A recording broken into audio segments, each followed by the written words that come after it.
الحمد لله رب العالمين والعاقبة للمتقين والصلاة والسلام على نبيه الكريم أما بعد فأعوذ بالله من الشيطان الرجيم بسم الله الرحمن الرحيم سبحان الذي أسرى بعبده ليلا من المسجد الحرام إلى المسجد الأقصى الذي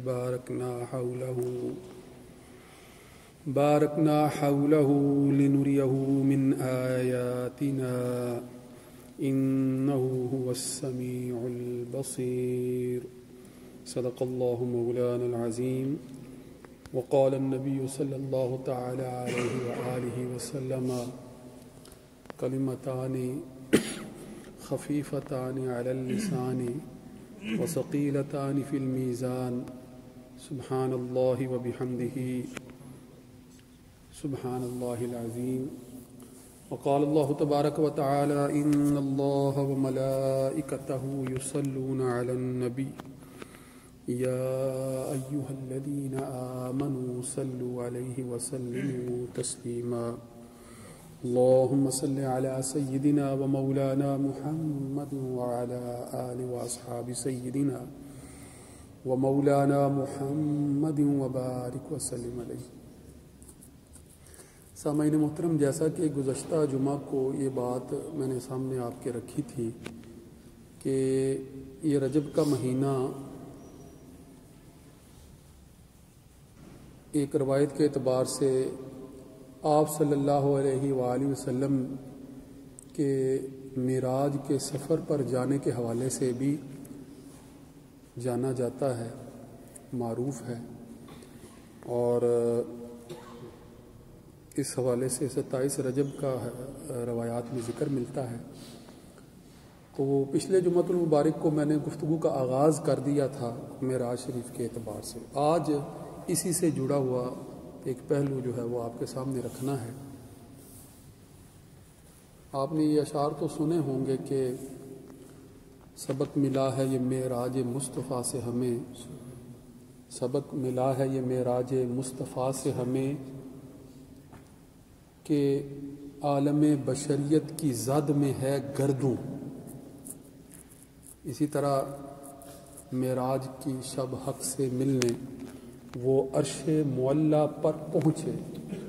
معراج کی شب حق سے ملنے وہ عرش معلیٰ پر پہنچے. گفتار کا عالم کیا ہوگا، رفتار کا عالم کیا ہوگا. عالم بشریت یعنی آپ صلی اللہ علیہ وآلہ وسلم اور جتنے بھی انبیاء مبعوث فرمائے گئے وہ انسانوں میں ہی سے تھے، وہ بشر تھے، انسانوں میں ہی سے تھے. ان کے انسان ہونے میں کوئی دوسری رائے نہیں ہے. اگر زمین پر فرشتے بستے ہوتے تو اللہ کسی فرشتے کو رسول بنا کر بھیج دیتا. اگر زمین پر انسانوں کے علاوہ کوئی اور مخلوق ہوتی تو وہ مخلوق ہی ان کی ہدایت کے لیے بھیجی جاتی، انہی میں سے کوئی نہ کوئی فرد بھیجا جاتا. انسان کو اللہ تعالیٰ نے اشرف المخلوقات بنایا ہے، لہٰذا آپ صلی اللہ علیہ وآلہ وسلم ہی کی بدولت انسان کو یہ شرف حاصل ہے، اشرف المخلوقات ہونے کا شرف. یہ آپ صلی اللہ علیہ وسلم کی بدولت ہی انسان کو حاصل ہے. تو یہ بات آپ نے ذہن میں رکھنی ہے کہ یہ بنیادی عقیدہ توحید اور رسالت دونوں سے جڑی ہوئی بات ہے. مثلا کفار اور مشرکین مکہ جو ہیں وہ بعض اوقات یہ اعتراض کرتے تھے کہ یہ کیا ہوا کہ آپ ہماری طرح ہی کھاتے پیتے ہیں، ہماری طرح ہی بازاروں میں آتے جاتے چلتے پھرتے ہیں. تو ان کے جو مشرکانہ عقائد تھے وہ جس بت پرستی یا اس طرح کے اعمال میں مبتلا تھے، ان کے نزدیک تو نبی یا رسول کسی بہت بڑی عجیب و غریب ہستی کو ہونا چاہیے تھا. وہ یہ بات اس طرح سے سمجھ ہی نہیں پاتے تھے کہ جو رسول ہے وہ انسانوں میں سے ہے جیسے ہم انسان ہیں گو کہ آپ صلی اللہ علیہ وآلہ وسلم کا مقام و مرتبہ عام انسانوں سے کہیں بلند ہے. یہ معراج کا واقعہ اس کی ایک مثال ہے. آپ کا مرتبہ تو بہت بلند ہے، مگر آپ کا بشر ہونا اس سے تو کوئی جو ہے نا، اس میں تو کوئی ایسی بات نہیں ہے کہ بشر ہوں اور اعلیٰ صفات کے حامل نہ ہوں. اس میں تو کوئی تضاد کی بات ہی نہیں ہے.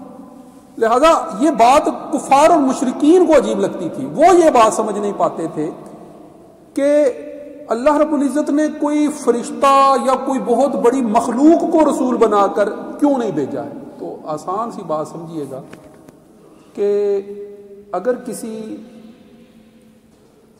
غیر انسان کو، فرشتوں کو یا کسی اور مخلوق کو بطور رسول بنا کر بھیج دیا جاتا، مثال کے طور پر فرض کریں کہ کسی فرشتے کو رسول بنا کر بھیج دیا جاتا، تو تب یہی انسان پھر اعتراض کرتا. کیا اعتراض کرتا؟ دیکھیں، آپ ہمیں روزہ رکھنے کا حکم دیتے ہیں، خود تو ان کو بھوک پیاس لگتی نہیں ہے، خود تو ان کو خوراک کی حاجت نہیں ہے، انہیں کیا پتا کہ بھوک کی سختیاں اور روزے کی سختیاں کیا ہوتی ہیں. کیا یہ ایسے رسول کے اسوہ پر عمل کرنے کے لیے تیار ہوتے کہ جس عمل کرنے کی خود اس رسول کو حاجت نہیں ہے؟ غور کریں نا اس بات پر.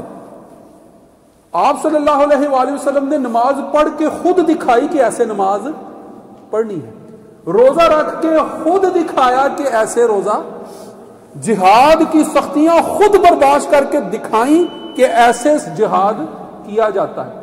یعنی وہ سارے کے سارے شریعت کے اعمال جو انسانوں کے لیے زندگی گزارنے کے لیے مشعل راہ ہیں، جو آپ صلی اللہ علیہ وآلہ وسلم کا اسوہ حسنہ ہے، آپ خود انصاف کی اینک سے یہ بات بغور جائزہ لے کر محسوس کیجئے کہ کیا ایسا اسوہ انسان جس کے اوپر عمل پیرا ہونے کا پابند بنایا گیا ہے، اگر وہ اس کی استطاعت سے بالا تر ہو تو کیا وہ اس پر عمل کر سکتا ہے؟ سیدھی سی بات ہے نا کہ آپ صلی اللہ علیہ وآلہ وسلم جو کچھ ان کے سامنے عملی طور پر کر کے دکھا رہے ہیں وہی عین ایمان ہے، وہی عین شریعت ہے، وہی عین اسلام ہے. جب وہ تعلیمات آپ خود کر کے دکھا رہے ہیں تو اسی حیثیت سے دکھا رہے ہیں کہ ایک انسان ان پر عمل پیرا ہو سکتا ہے، ایک انسان ان پر عمل پیرا ہو سکتا. جب عمل پیرا ہو سکتا ہے تبھی تو اس پر جو ہے وہ مکلف بنایا جا رہا ہے، تبھی تو اس پر جو ہے وہ پابند کیا جا رہا ہے نا کہ یہ عمل تم نے کرنا ہے، تمہارے لیے یہ ہدایت ہے، یہ مشعل راہ ہے. اگر یہ عمل تم کرنے کی صلاحیت ہی نہ رکھتے ہو، جیسے کہ فرشتوں کے اندر جو ہے وہ بھوک اور پیاس اس کی حاجت ہی موجود نہیں ہے. اب فرشتوں کے اندر حاجت ہی ایسی موجود نہیں ہے تو ایسی عبادت کا ان سے تقاضا بھی عجیب ہے. اور اگر ان کو رسول بنا کر بھیج دیا جاتا، گو کہ فرشتے بھی، جبریل امین بھی اللہ کے رسول ہیں، مگر رسول کی طرف رسول ہیں، اللہ کے برگزیدہ محبوب رسول کی طرف رسول ہیں، کہ وہ اللہ کا پیغام رسول کی طرف لے کر آ رہے ہیں. رسول پیغامبر کو بھی کہتے ہیں نا، لفظی مطلب تو یہ بھی ہے نا کہ پیغام پہنچانے والا. تو رسول کی طرف جو رسول بھیجا جا رہا ہے وہ جبرائیل امین ہیں.